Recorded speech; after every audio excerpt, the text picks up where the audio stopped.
There is a moment of contradiction that many of my clients share. I want you to picture the last time that you were in a room and you were asked for your opinion in front of a group of people. And let's say that this opinion you had was completely different from what other people had to share. Um, Oftentimes, people feel really conflicted. Part of them wants to be honest about what their opinion is, part of them is immediately flooded with questions like, what if people don't like what I have to say? What if I don't even know what I'm talking about right now? What if people think less of me because of my opinion or my perspective? What if no one understands what I'm trying to say? Just my words get all jumbled. What if people don't like me? What if my opinion is wrong or hurtful? And so a lot of my clients just have all of these questions swarming, when someone asks them, what they think about something, particularly if that thing that they want to share is going against the grain. And so oftentimes my clients will stay quiet. And it's not that it doesn't really feel like a choice for them. It just feels like something that they are used to doing. For them, being quiet has really allowed them to be safe and feel protected in workplaces.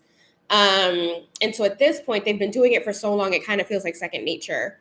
And so some of them may feel some regret, like, shit, I really should have said the thing that I wanted to say. Some of them feel shame. They feel like really like they're bad because they're not living in alignment with their values around whatever it is that they wanted to speak on. And maybe they spend some time thinking about what they shoulda, coulda, woulda done.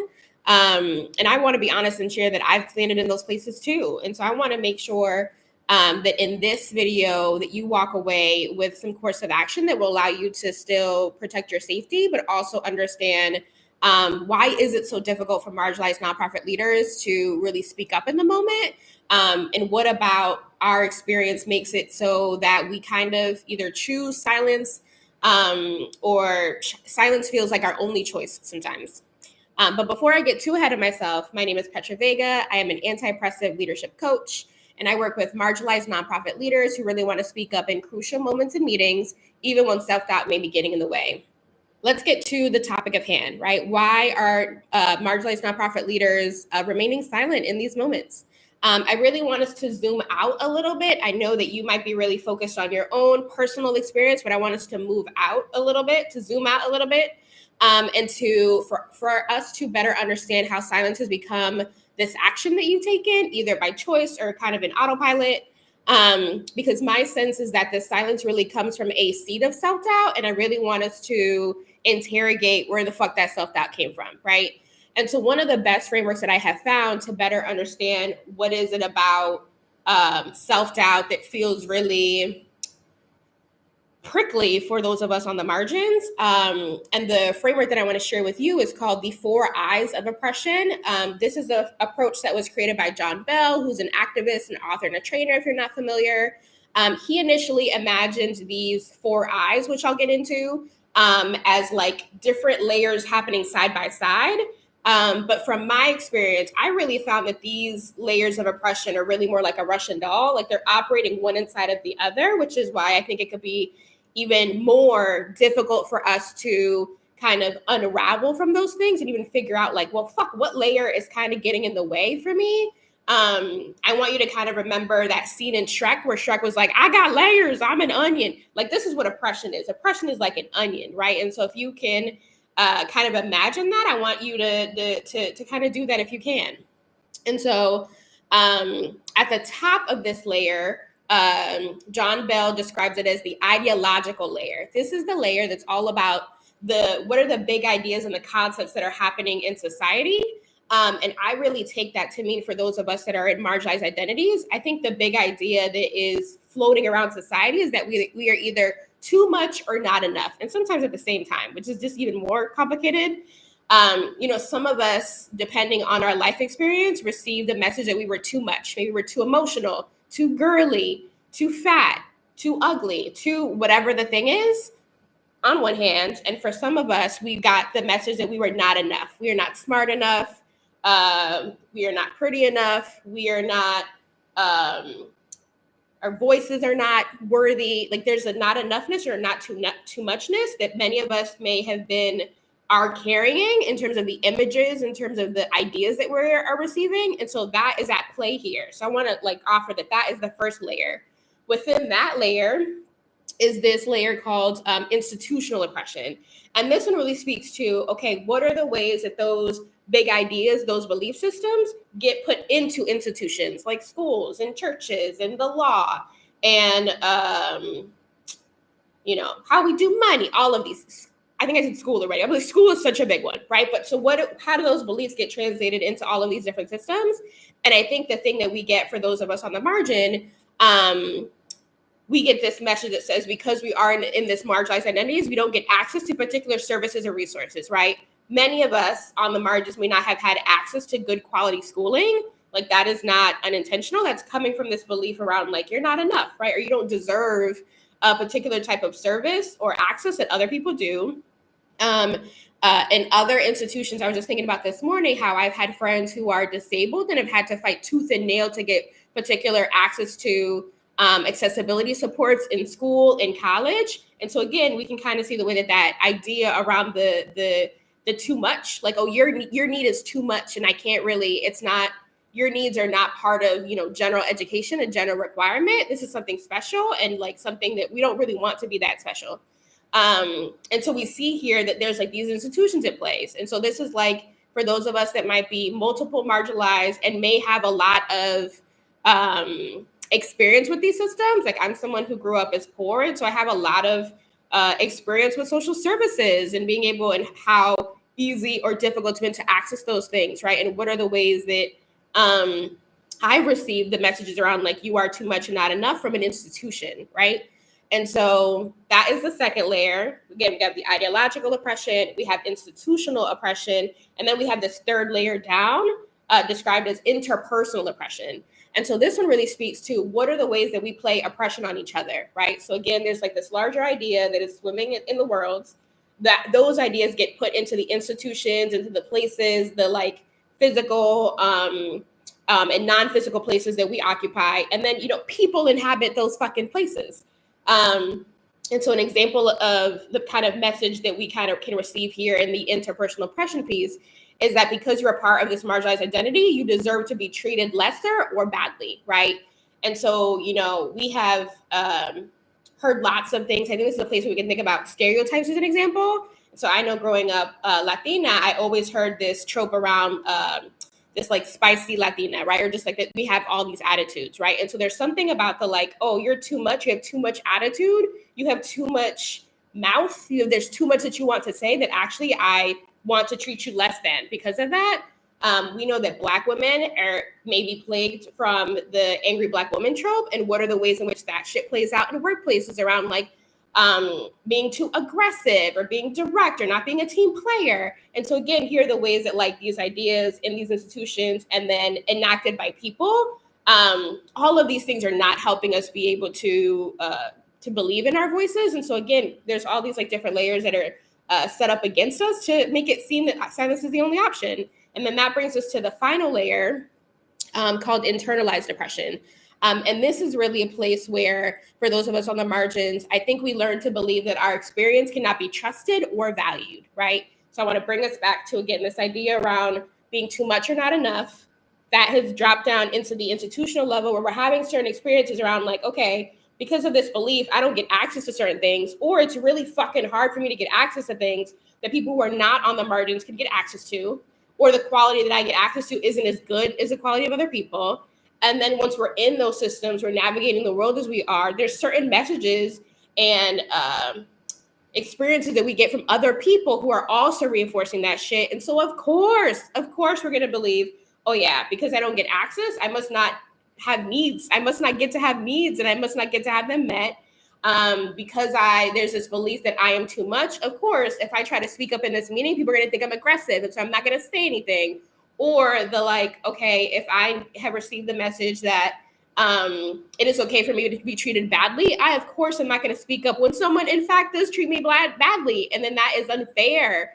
And so again, this final layer, we kind of take all of that to then say, okay, I don't get to trust or believe in the value of my voice, even though there's this part of us that really, really, really wants to. And so I just want to name that constriction here, because I think that having the language and being able to see your experience more in the context of everything else that's at play hopefully can provide a little bit of space for you and not make you feel like, oh shit, I'm just mostly making these things up. Or I know that sometimes I can be like, there's something that I feel, but I don't know how to describe it. And I think words are so powerful in that way. And so I want to hear for you, as I broke down those 4 I's, like, what are some things that are clicking for you? What's standing out for you? What questions do you have about this approach and what it means for your experience? So now that we know, okay, what are the systems at play? I think that's really, really important. I want you to walk away with what are some things that you can start doing to begin to unlearn those beliefs, unlearn the messages and the meaning that you made from those difficult experiences that you've had. And I want you to challenge the ideas that really don't resonate with the kind of person, the kind of leader that you want to be. And so for me, I have found that the antidote to self-doubt is really self-trust. That's why I like go all in and talk a lot about how important it is to build your self-trust. I think self-trust is something that can be really reliable and grounded. And if you are a visual learner, I want you to think about like a stool. I think stools with 3 legs are very, very sturdy, right? And so in my one-to-one leadership program that I call Steady and Ready, my clients practice implementing this approach that I've created around self-trust, which I call the 3 S's of steady self-trust. And as I walk through each leg of what I would encourage you to cultivate in your own journey towards more self-trust so that you can kind of combat some of that self-doubt that you're feeling. I want you to think about like, okay, what are these components do I have, right? Kind of do like a little filter being like, okay, I got that. I don't have that. Let me write that down, right? Or make a mental note of it. And I want to hear if you feel comfortable to share. I'd love to see it in the chat or in the comments below. Okay, so the first leg of the 3 S's of self-trust, I would describe as the skills. I think there are particular skills that really help us interrogate some of those thoughts that we have when self-doubt shows up. And so let's say you were trying to build this skill of self-trust and you have this thought around like, I really have to prove myself to others, right? This thought is coming from a place of lack, right? Of like, I need to do more. I'm not enough. I need to prove myself. People don't think highly of me. And so there's something that I need to be doing extra, more different so that people can regard me in the way that I want to be regarded. And I want to offer 3 skills that you can practice when you have that thought. And those skills are curiosity, compassion, and courage. So if you were to practice a little bit more curiosity when you have that thought, I think will allow you to provide, to have a wider and clearer picture by not relying on any assumptions or any automatic reactions, right? Like when that thought comes out to be like, is that true? Do I want to have to move in a way that feels like I prove things to people? And any other kind of questions that you kind of can come from that thought. I want you to kind of interrogate that thought with some curiosity. I think another choice we have here is to engage in some compassion. I think self-doubt can take a little bit of a chill pill when we extended some compassion, right? I think some of us with difficult emotions, we can push it down, but I think compassion allows us to really do this thing. Octavia E. Butler has this line that says, kindness eases change. I think we can get so far if we were able to extend some kindness to ourselves, right? The parts of ourselves that can be really difficult. And so I suggest some compassion. And then the third piece of the skills is courage, right? I think being courageous can really give you that oomph that you need in order to take those tiny risks. I think speaking up in the moment is a tiny risk, especially when silence has been kind of your default. I think it will allow you to try new things and help you keep learning from them and to keep going, right? So you might need to do something to activate a little courage. So let me know. I'd love to hear which one of these skills do you feel like you're already kind of good at, right? There's curiosity, there's compassion, there's courage. Which one do you feel like you're already good at? And which is one that you're like, I could probably use more practice in this area. The next leg in the 3 S's of self-trust, I describe as the supports of self-trust. And this one can kind of really speaks to when you have that thought that says, should I be doing this or that? Then you have a little bit of indecision. I think there's things that we can tap into, which I describe as the supports of self-trust, that we can kind of help us see, oh, this is the right course of action. This is aligned to me. And so that first one is I describe as values alignment. So this one is really about, okay, where are you trying to go? And do you know how to get there? What are those steps, right? I think many of us will say that, we are values aligned people, but many of us cannot sit down and talk about, okay, I have this value. What does that actually look like in practice? And so I think this support really speaks to that, right? If you're having some indecision, having a clear sense of what your values look like in action will help you get more clear around like, okay, what's your best next step? The other component of this supports of self-trust is this anti-oppression lens. I can't tell you how many times that me developing and deepening my anti-oppression lens has helped me prevent so many shame spirals, because instead of me thinking that that something is wrong with me, innately wrong with me as a marginalized person, I can then place appropriate blame, responsibility, attribute whatever the shits are to the systemic oppression, right? Which is why I wanted us to start with the 4 eyes of oppression. So we can start to piece out, okay, what is work for us to do and what is work that we really need to address systemically as a collective. The last component of the supports of self-trust I describe as interdependence. This one is really all about relieving that pressure for us to think that we need to have all of the answers by ourselves. I think we can be so limited by hyper-individualism in that way. And so this one is really about like, we actually don't need to know all of the things. We actually can ask and receive support. But we have to be able to build those kinds of relationships where people will be able to show up for us and we can show up for them too. And so again, similar with the first leg around the skills of self-trust, I want to hear about, okay, where are you at with the supports of self-trust? Which one of these components are you doing well in? Which component do you feel like you need some work on? Again, those 3 are values alignment, anti-oppression lens, and interdependence. Which one are you like, very good with this one? Which one are you like, I need some work with that one? The last one we have is called, I describe it as the spirit of self-trust. So all 3 of them, again, there's the skills, there's support, and then there's the spirit of self-trust. I feel like this one is very much missing, particularly in nonprofit circles, particularly when we talk about self-trust. This spirit piece is usually what I see missing. And this one kind of speaks to when you have the thought around, I don't feel good enough, right? And so this one includes emotional processing, somatic practices, and emergence. When we talk about emotional processing as a component, this one is really about, okay, how can we decrease how often and how intense some of those feelings of not enoughness, too muchness that I described in the ideological layer of oppression. How often can we decrease and better manage those emotions by giving it the adequate space that it needs to move through you, right? Again, many of us may fall prey to like trying to shut down our emotions. And this piece of the leg of self-trust is really about like, we need to learn how to process that, right? And many of us were not taught with that. That's part of one of the ways that I understand trauma to be oppressive. Rather than that oppression is traumatic, right? That there's experiences that we have that kind of we get stuck in and we don't have a way to move through it. That's work for us to do.